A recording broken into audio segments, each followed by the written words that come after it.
Welcome to my next video. Thank you for coming back for more punishment. I'm going to let you read these slides with minimal conversation.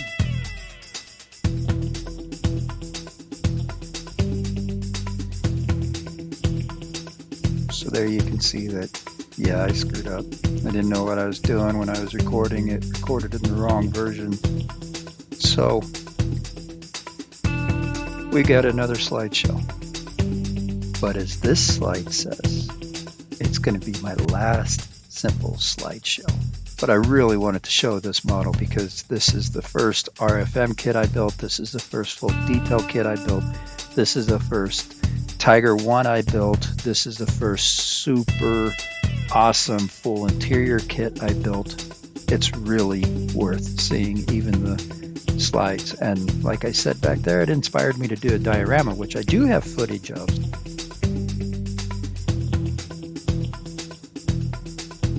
As I mentioned there with the kit information, it's pretty recent, 2015. Had great fit, bit fiddly because of the full interior, of course. And there's a couple missing steps in the instructions, but for the most part, it was fantastic. So now we go into the kit, or the build, sorry. Here's the full gun. Obviously, you can see the sights in there.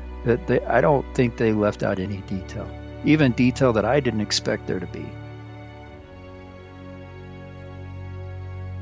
The barrel was slide molded. It fit very well, was easy to have centered. The muzzle brake there was like 4 pieces, so pretty detailed and intricate itself. The gun has a complete firing and elevation mechanisms. The turret mounted traversing MG34.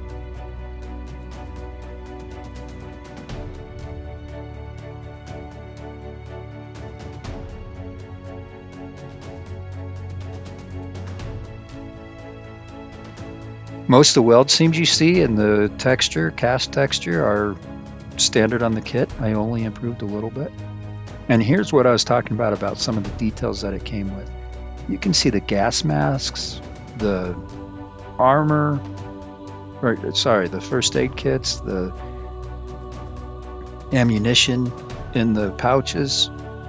I could see them doing the first aid kits and such because that's actually mounted on the walls, but I have seen full interior kits before, and none of them have had this level of detail in there with the, let's say, optional equipment. There were a couple ejection pin holes that I didn't like the way they put them in there.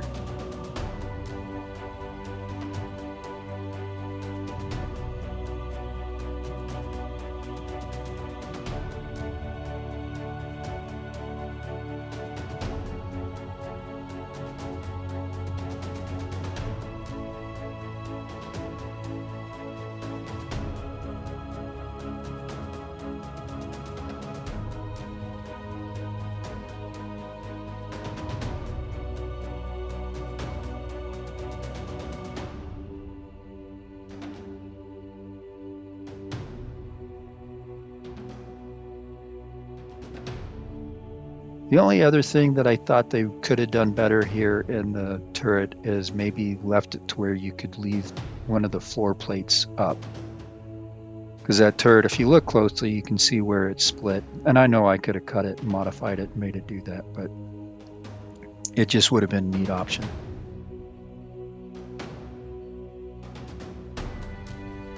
There's some of the injector pins I'm talking about too.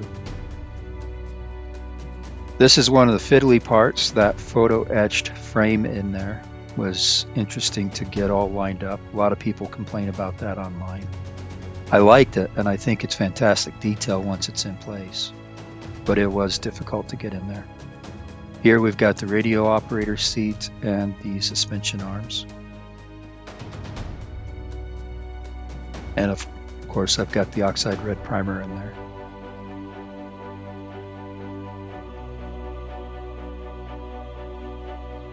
The suspension arms are fully workable if you cut off a little tab, which is what I did.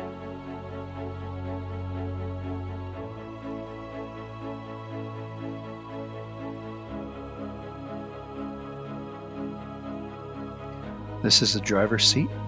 And we got some more examples of photo etch coming up right here. I love the detail they put in that, even giving you the photo etch springs for the driver's seat. And then this tread for the pedal.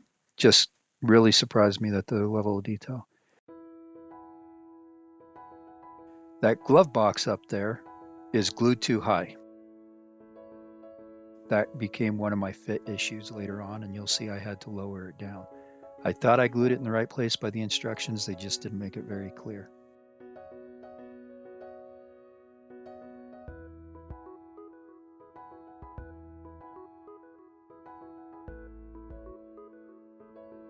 That little doohickey went flying. I still have not found it, and it's been almost a year. I have no idea where that piece went, so I had to create my own, which I did out of polystyrene sheet.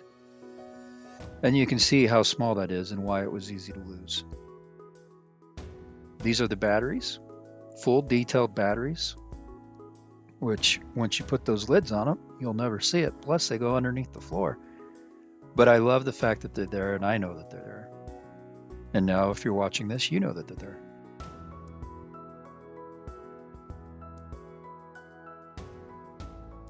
You can also see some ejection pins down in those cubbies, for lack of a better term.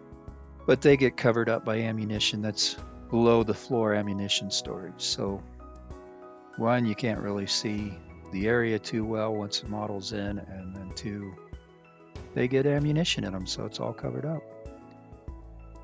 This is after the initial paint. Again, I videoed it, but since I lost that footage, I don't have any of that to show you. So that's why we have a big jump here, and there's a few others I hate to say.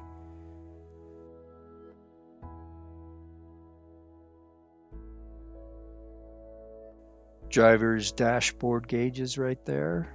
Here's our drive shaft and shell storage. Radiators, coolant, and fuel tanks. Fire extinguisher, those labels are hand painted. It did not come with decals. I think some of the newer kits do. There's the empty engine compartment right there.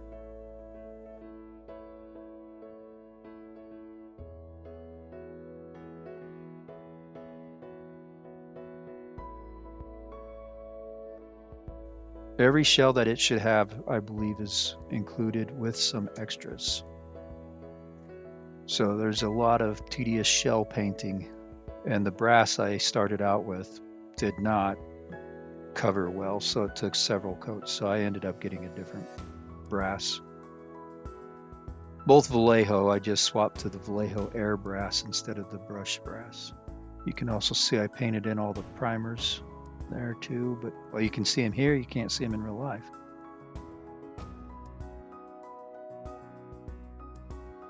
Here's the unfinished motor.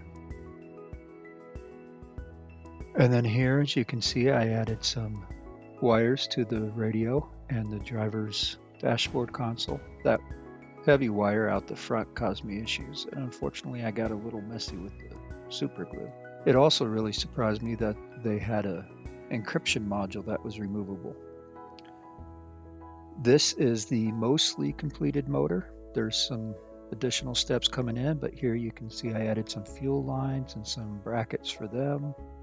Got some base rust color on the exhaust. There I put a line underneath the air breathers connecting the two manifolds. Now we've got some lines coming out of the whatever those are down into the blocks. And that's pretty much what I did. Just added some hoses, tubes, fuel lines, etc. I didn't go overboard because I knew it wasn't going to be very visible. As it turns out, it isn't visible at all because I didn't leave any of the motor hatches openable. These are the workable tool clamps, which I videoed how I put them together because I thought I came up with a pretty neat idea to do so. But I'll have to show you that in another video, which I will be building another one of these RFM kits with these photo etch parts, so I'll have an opportunity to do that. There you can see the size of those photo etch tool clamps. And there's all of them I built. And then guess what? I misplaced them. We'll cover that more later.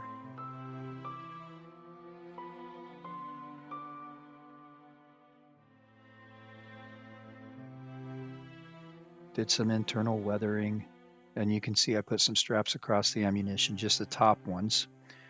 I wasn't that insane, but even those actually became in the way later. So they're still there, but it led to another fit issue.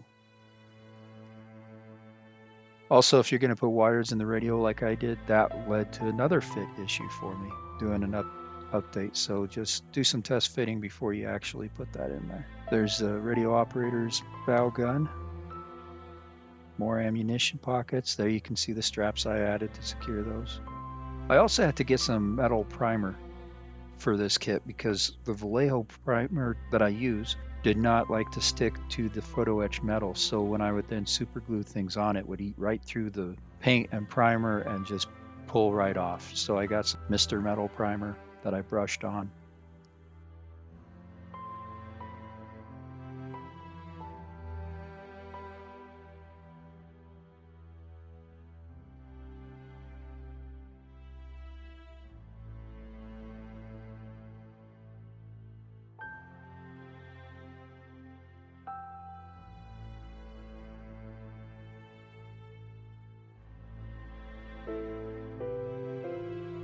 Oil stains in the drive shaft.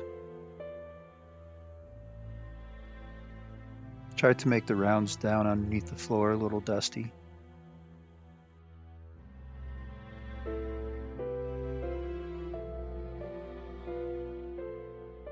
There you can see the ammo belt on the bow gun.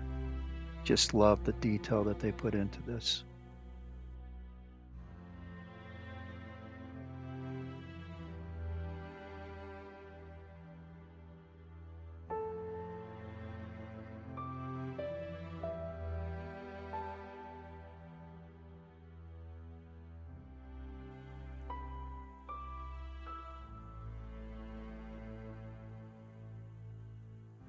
There you can see the shells I put in after doing all the weathering and everything. And they were some of the extra rounds. I just cut the bullets off, drilled them out, and then put some soot on them, and then super glued them down into the shell ejection bag. Here we've got all the boxes in place, everything painted up.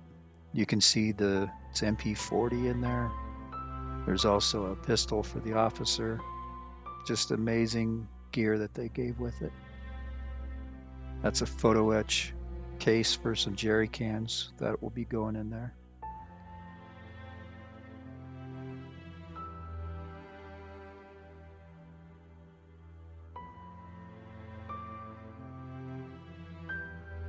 I wanted this tank to be, there is an injection pinhole I didn't get filled. Pretend you didn't see that one.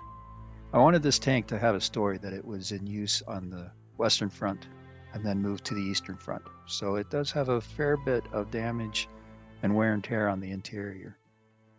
You can see I painted the white crosses or X's, one of the two, on those jerry cans to indicate that they were water since they weren't stamped Wasser. That was a common thing that they did. So the story I was going with this tank is pretty much that it was in the war from the very beginning up until its current service. It's the early version of the Tiger One.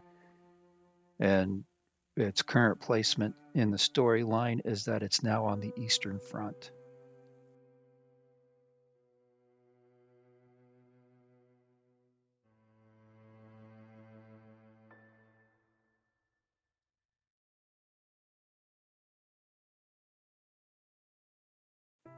Here you can see the wiring details I added to the smoke grenade launchers.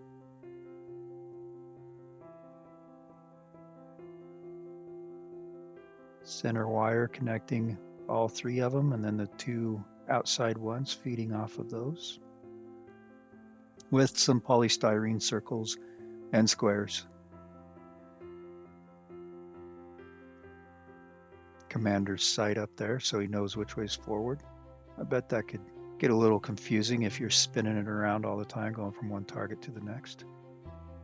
RFM provides a lot of photo etch, obviously. There is no aftermarket parts on this. It's either scratch built or with the kit, and even the cable comes from RFM as is. So as I said, I lost the tool clamps, so I had to go with the built-in tool clamps. I did find them eventually, but not until it was too late. And sorry for the big jump here, but like I said, I lost all the footing when I tried to do the conversion.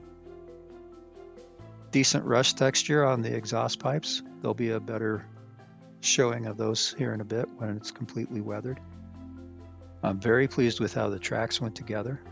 Again, a bit tedious, but for individual link tracks that are fully workable and plastic, I'm very pleased with how metallic and heavy of a look it gives everything. They did take to build both sets of tracks 2 full nights. And there you can see that some of the chipping is down to bare metal on the toe bars because this is being set in a repair yard. And then you can also see that my chipping goes down to the red oxide primer, but in other places it is Panzer Gray because, like I said, I wanted this tank to have been one of the beginning tanks in the war. So it saw service in the Western Front during the initial Blitzkrieg, and then it was moved to the Eastern Front for that Blitzkrieg into Russia. And that's where we're at right now. We're moving into Russia in 1943. So all the internal hatches are painted, the internal sides of the hatches are painted Panzer Gray. And we've got a lot of chipping and weathering down to the Panzer Gray base because their subsequent coats were not as cautiously applied since it was done in the field instead of a factory. You can see I did some shell impacts, some machine gun rounds. More of that's coming up here. And then there you can see some of the tool clamps that came on the tools.